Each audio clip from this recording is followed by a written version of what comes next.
ওনাকে ধন্যবাদ জানাই আমাকে বলতে দেওয়ার জন্য। আমি তৃণমূল কংগ্রেস থেকে দাঁড়িয়ে আপনাদের আজকে এই বিলের উপরে বলছি।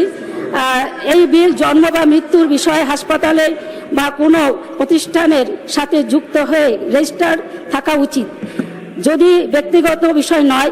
কিন্তু স্যার, যদি দেশের আইন শৃঙ্খলা পরিস্থিতি এরকম হয়, যদি স্বরাষ্ট্রমন্ত্রী সংসদে এসে এমপিদের প্রশ্নের জবাব না দেন, তাহলে এই বিল পাস করেন বা গুরুত্ব কি? তবে এই প্রশ্নের জন্ম মৃত্যু বিল নিয়ে বলতে চাই যে শিশু কোনো অনাথ আশ্রমে যার মা বাবা মারা গেছেন, সেই শিশু কি করে তার বয়সের প্রমাণ দেবে?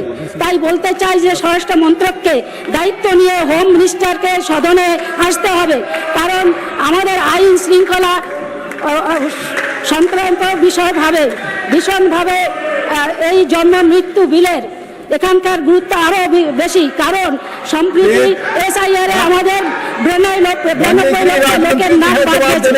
এর জবাবে শুধু হোম মিনিস্টারই দিতে পারেন। তিনি সংসদে আসে উত্তর দিতে ভয় পাচ্ছেন কেন? স্যার, আমরা চাই সংসদে এসে উত্তরটা দিক।